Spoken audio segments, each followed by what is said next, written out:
ঈমানের মূল বিষয় তিনটা। যে ব্যক্তি বলে লা ইলাহা ইল্লাল্লাহ, তাকে কথা কর্মের কষ্ট না দেওয়া।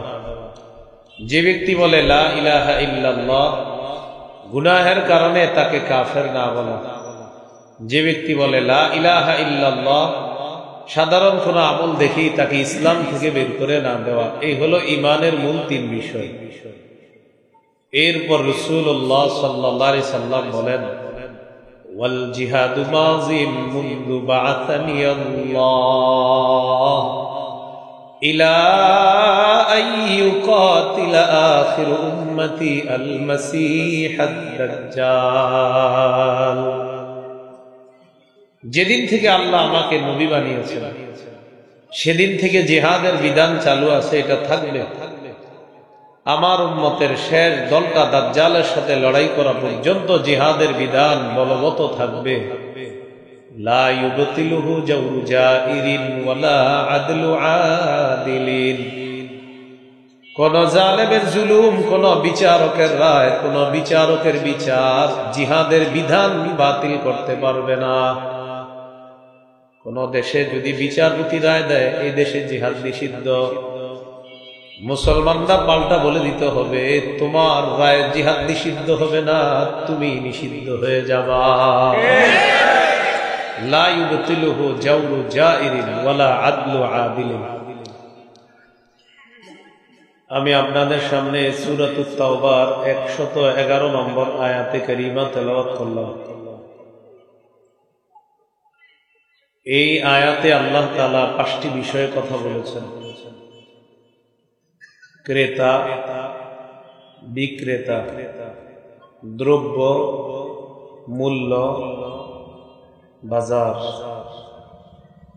ক্রয় বিক্রয় করার জন্য এই জিনিসগুলোর প্রয়োজন হয়, আল্লাহ তাআলা এই বিষয়গুলোই বলেছেন। ক্রেতা হলেন আল্লাহ, বিক্রেতা মুমিনগণ, দ্রব্য হলো জানমাল, মূল্য হলো আল্লাহর দেওয়া জান্নাত, বাজার হলো জিহাদের ময়দান। তো আল্লাহ তাআলা এই আয়াতের মধ্যে বলেন, ইন্নাল্লাহা আশতারা মিনাল মুমিনিনা, নিশ্চয়ই আল্লাহ ক্রয় করে নিয়েছেন, আল্লাহ হলেন ক্রেতা। মিনাল মুমিনিনা, মুমিনদের থেকে, মুমিনরা হলো বিক্রেতা। আনফুসাহুম ওয়া আমওয়ালাহুম, তাদের জানমাল, জানমাল হলো দ্রব্য। বিআন্না লাহুমুল জান্নাহ, এই জানমালের মূল্য আল্লাহ পরিশোধ করবেন আল্লাহর দেওয়া জান্নাত দিয়ে। এই হলো 4টি কথা। পঞ্চম কথা হলো বাজার। বাজার কোনটা? ইউকাতিলুনা ফি সাবিলিল্লাহ ফায়াকতুলুনা ওয়া ইউকতালুন, তারা আল্লাহর রাস্তায় লড়াই করবে, কাফেরদেরকে হত্যা করবে, নিজেরা শহীদ হয়ে জান্নাতে যাবে। এই যে লড়াই করবে, যেখানে জিহাদের ময়দান, এটাই হলো সেই বাজার। তাহলে ক্রেতা আল্লাহ, বিক্রেতা মুমিনগণ, দ্রব্য জানমাল, মূল্য জান্নাত, বাজার জিহাদের ময়দান। জিহাদের নিয়ত প্রত্যেকটা মুসলমানের অন্তরে থাকতে হবে, না থাকলে মুনাফিকি মৃত্যু হবে।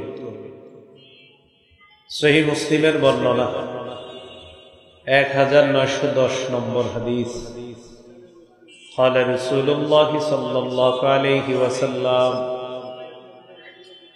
من مات ولم يغزو ولم يحدث به نفسه مات على شعبة من النفاق। রাসূলুল্লাহ সাল্লাল্লাহু আলাইহি সাল্লাম বলেন, যে ব্যক্তি মৃত্যুবরণ করলো, জিহাদ করলো না অথবা জিহাদের সংকল্প করলো না, সে মুনাফিকি মৃত্যুবরণ করলো। বলি নাউযুবিল্লাহ। এই জন্য জিহাদের নিয়ত প্রত্যেকটা মুমিনের অন্তরে রাখতে হবে। আবু দাউদের হাদিস 2504 নম্বর হাদিস। قال رسول الله صلى الله عليه وسلم جاهدوا المشركين بأموالكم وأنفسكم وألسنتكم নবীজি বলেন তোমরা মুশরিকদের বিরুদ্ধে লড়াই করো বিআমওয়ালিকুম তোমাদের সম্পদ দিয়ে ওয়া আনফুসিকুম তোমাদের জান দিয়ে ওয়া আলসিনাতিকুম তোমাদের জবান দিয়ে।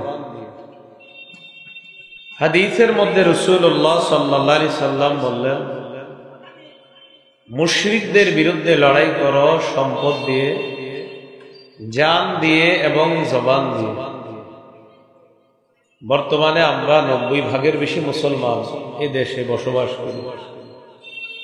সামান্য কিছু মুশরিকদের ভাবে সাবে মনে হচ্ছে তারা আমাদের উপর আধিপত্য বিস্তার করতে চায়। তো এই জন্য প্রত্যেকটা মুসলমান সতর্ক অবস্থানে থাকতে হবে। আল্লাহ সতর্কতা অবলম্বন করার তৌফিক দান করেন। আবু দাউদের হাদিস 2532 নম্বর হাদিস। এই হাদিসের মধ্যে আছে রাসূলুল্লাহ সাল্লাল্লাহু আলাইহি সাল্লাম বলেন সালাসাতুম মিন আসলিল ঈমান। রাসূলুল্লাহ সাল্লাল্লাহু আলাইহি সাল্লাম বলেন ঈমানের মূল বিষয় তিনটি। এক নম্বর আল কাফু আম্মান ক্বালা লা ইলাহা ইল্লাল্লাহ। এক নম্বর যে ব্যক্তি বলবে লা ইলাহা ইল্লাল্লাহ তাকে কথার কষ্ট না দেওয়া, কর্মের কষ্ট না দেওয়া।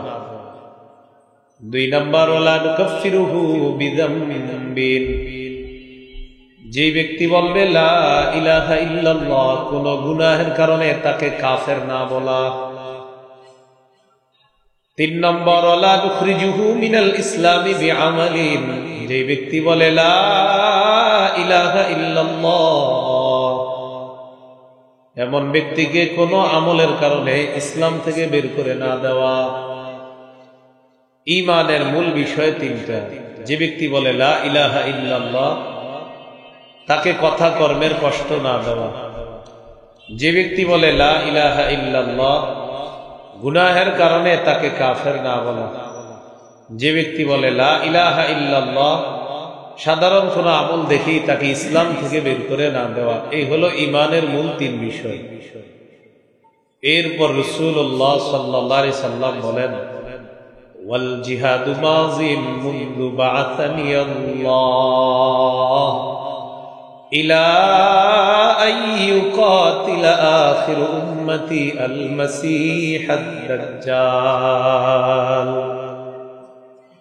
যেদিন থেকে আল্লাহ আমাকে নবী বানিয়েছেন সেদিন থেকে জিহাদের বিধান চালু আছে, এটা থাকবে।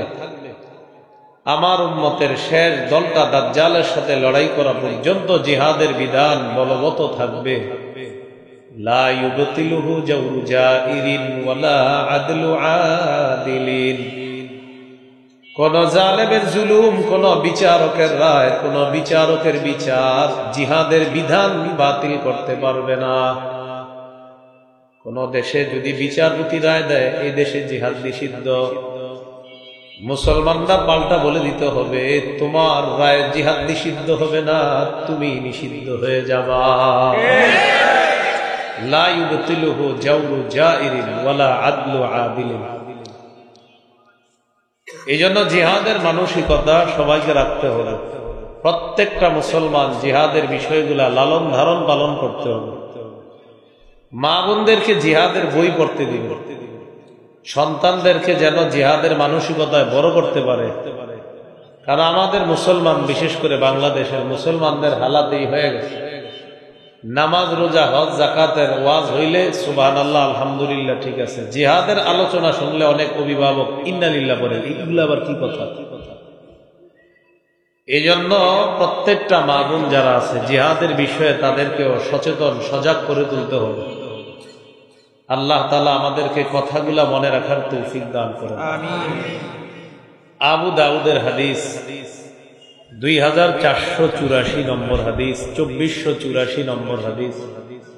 قال رسول الله صلى الله عليه وسلم لا تزال طائفة من أمتي يقاتلون على الحق ظاهرين على من ناوأهم নবীজি বলেন আমার উম্মতের একটা দল সদা সর্বদা হকের পক্ষে লড়াই করবে যাহিরিনা আলা মান নাওয়াহুম যারা তাদের বিরোধিতা করবে তাদের বিরুদ্ধে তারা বিজয় লাভ করবে হাত্তা ইউকাতিলা আখির উম্মতি আল মাসীহ আদ-দাজ্জাল জিহাদের বিধান চলতে চলতে আমার উম্মতের শেষ দলটা দাজ্জালের বিরুদ্ধে লড়াই করবে এমনকি আল্লাহ তাআলা আমার উম্মতের সর্বশেষ মুজাহিদ বাহিনী যারা তাদেরকেও বিজয় দান করবেন এটা কিয়ামত পর্যন্ত চালু থাকবে আল্লাহ আমাদের সকল মুসলমানদেরকে জিহাদের বিষয়টা এখন খুব বেশি করে বুঝার তৌফিক দান করেন আমিন কাজে লাগবে খুব বেশি কাজে লাগবে সহিহ বুখারীর বর্ণনা 3123 নম্বর হাদিস قال رسول الله صلى الله عليه وسلم تكفل الله لمن جاهد في سبيل الله لا يخرجه إلا الجهاد في سبيله وتصديق كلماته بأن يدخله الجنة أو يرجعه في مسكنه الذي خرج منه ما نال من أجر أو غنيمة কোন ব্যক্তি যদি জিহাদে বের হয় তার একমাত্র নিয়ত হলো আমি আল্লাহর কথা বিশ্বাস করে জিহাদে বের হলাম আল্লাহ তাআলা দায়িত্ব নিয়ে নেয় হয়তো তাকে শহীদ বানিয়ে জান্নাতে প্রবেশ করাবেন অন্যথায় প্রচুর গনিমতের মাল সম্পদ সহ আল্লাহ তাআলা তাকে তার ঘরে ফিরিয়ে দিবেন এটা আল্লাহ দায়িত্ব নিয়ে